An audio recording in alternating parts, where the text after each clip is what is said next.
नमस्कार। Fractal frontier maths में आप सभी का स्वागत है।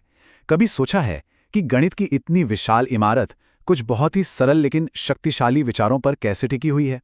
आज हम उन्हीं में से एक नींव यानी सेट थ्योरी और उसके 5 सबसे जरूरी स्तंभों को समझने वाले हैं। पिछली बार हमने ये समझा था कि सेट्स यानी समुच्चय आखिर होते क्या हैं, चीज़ों का एक वेल डिफाइंड कलेक्शन। आज हम उसी आइडिया को एक कदम और आगे ले जा रहे हैं। हम कुछ ऐसे दिलचस्प नियमों और कॉन्सेप्ट्स को देखेंगे जो सेट्स को गणित में इतना ज़रूरी टूल बनाते हैं। आज हम कुछ ऐसे आइडियाज को एक्सप्लोर करेंगे जो पहले नजर में शायद थोड़े अजीब लगें, जैसे एक ऐसा सेट जिसमें कुछ भी ना हो, वो भला गणित के सबसे जरूरी कॉन्सेप्ट्स में से एक कैसे हो सकता है।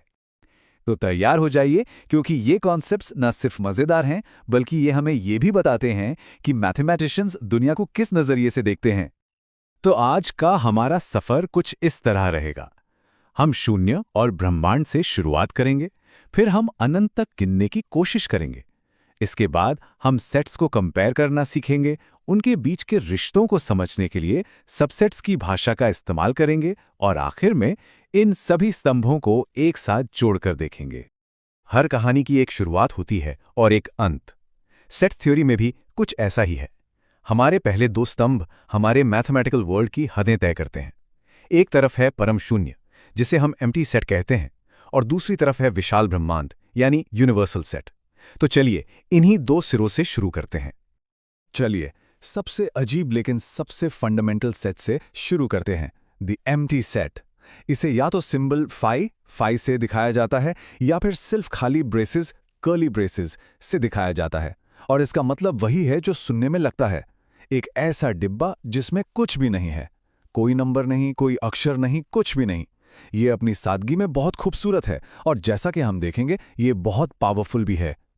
तो असल में ये आइडिया दिखता कैसा है? जरा इस सवाल के बारे में सोचिए।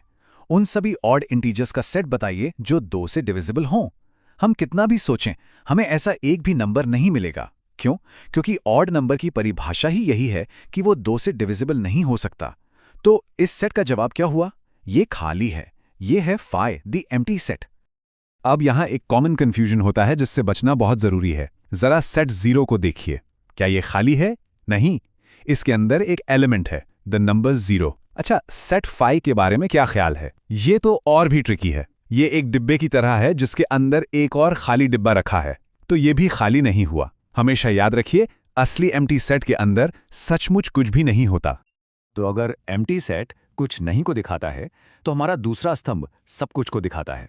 इसे कहते हैं द यूनिवर्सल सेट, जिसे हम यू से दर्शाते हैं। ये उस खास प्रॉब्लम के लिए जिसके बारे में हम बात कर रहे हैं, सभी पॉसिबल एलिमेंट्स का एक बड़ा ब्रह्मांड है।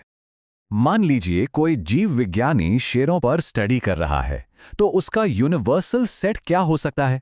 शायद सभी बिल्लियां या फिर सभी स्तनधारी।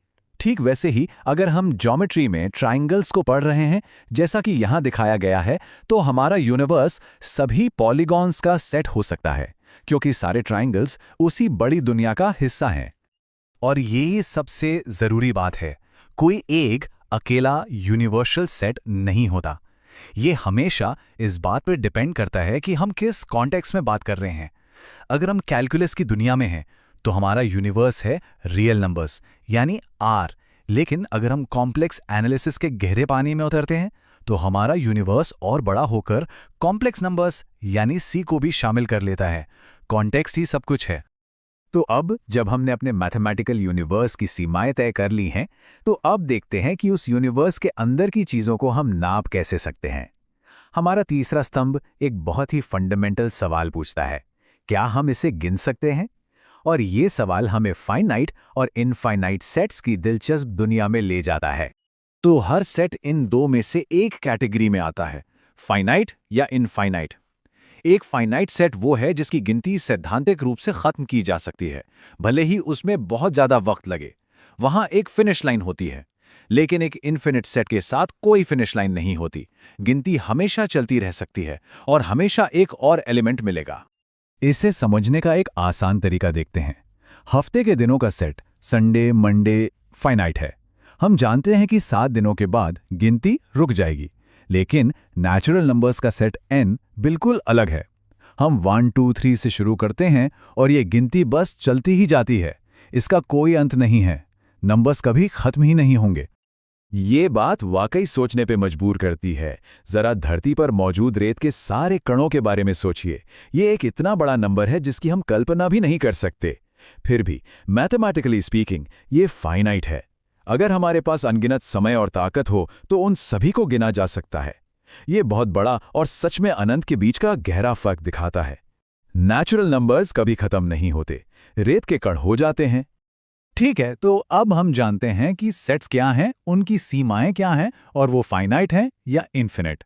तो अगला लॉजिकल सवाल ये है, हम ये कैसे बता सकते हैं कि दो सेट्स असल में एक ही हैं? और ये हमें अपने चौथे और बहुत ज़रूरी स्तंभ पर लाता है, समुच्चयों की समानता, यानी इक्वालिटी ऑफ सेट्स। तो दो सेट्स को इक्वल कब माना जाता है? इसका नियम बहुत ही सरल है। अगर उनके अंदर बिल्कुल वही एलिमेंट्स हैं तो वो इक्वल हैं। और यहाँ की पॉइंट ये है, सेट्स को इस बात से फर्क नहीं पड़ता कि एलिमेंट्स किस ऑर्डर में लिखे हैं और ना ही इस बात से कि कोई एलिमेंट कितनी बार लिखा है। उन्हें सिर्फ इस बात से मतलब है कि अंदर क्या है। चलिए इस एग्जाम्पल को देखते हैं। सेट ए बहुत सीधा है, 1 2 3। अब सेट बी को देखिए, 3 1 2 1। पहली नज़र में ये अलग दिखता है, ये लंबा है, ऑर्डर भी अलग है। लेकिन चलिए रूल चेक करते हैं। क्या ए का हर एलिमेंट बी में है?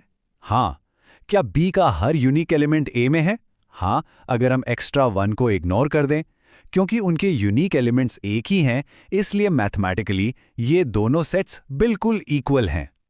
लेकिन तब क्या होता है जब दो सेट्स इक्वल तो नहीं हैं पर उनमें कोई रिश्ता है? क्या हो अगर एक सेट पूरी तरह से दूसरे के अंदर समाया हुआ हो?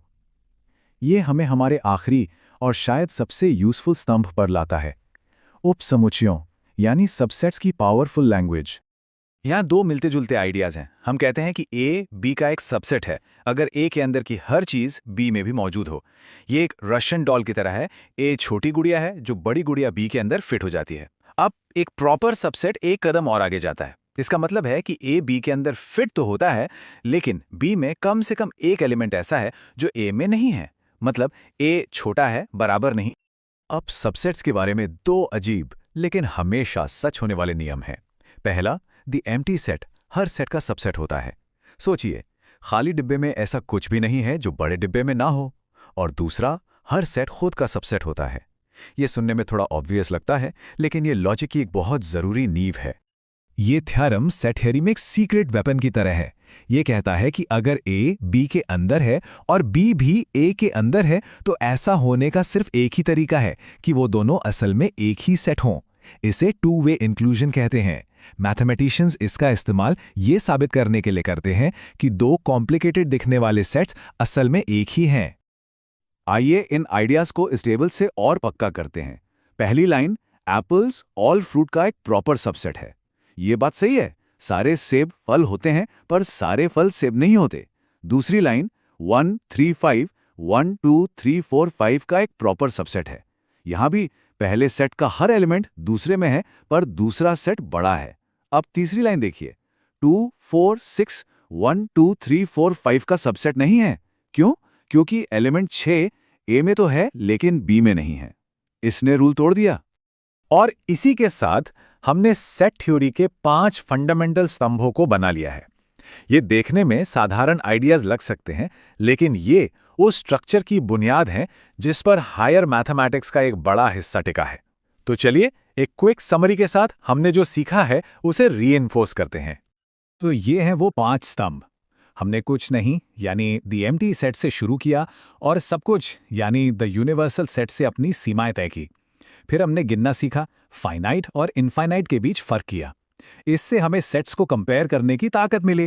पहले इक्वालिटी के जरिए ये देखने के लिए कि क्या वो आइडेंटिकल है, और फिर सबसेट्स के जरिए ये समझने के लिए कि वो एक दूसरे में कैसे फिट होते हैं। ये वो टूल्स हैं जो मिलकर हमें मैथमेटिकल वर्ल्ड को ऑर्गेनाइज करने और समझने की शक्ति देते हैं। अगर इन विचारों ने गणित के प्रति आपकी जिज्ञासा को और जगाया है तो हमारे समुदाय से जुड़ने के लिए लाइक, शेयर और सब्सक्राइब करना ना भूलें। हम नियमित रूप से ऐसी ही दिलचस्प मैथमेटिकल कॉन्सेप्ट्स को एक्सप्लोर करते हैं। फ्रैक्टल फ्रंटियर मैथ्स के साथ जुड़ने के लिए धन्यवाद। याद रखिएगा, सबसे सरल विचारों में भी एक पूरा ब्रह्मांड छिपा हो सकता है। अगली बार तक सीखते रहिए और खोजते रहिए।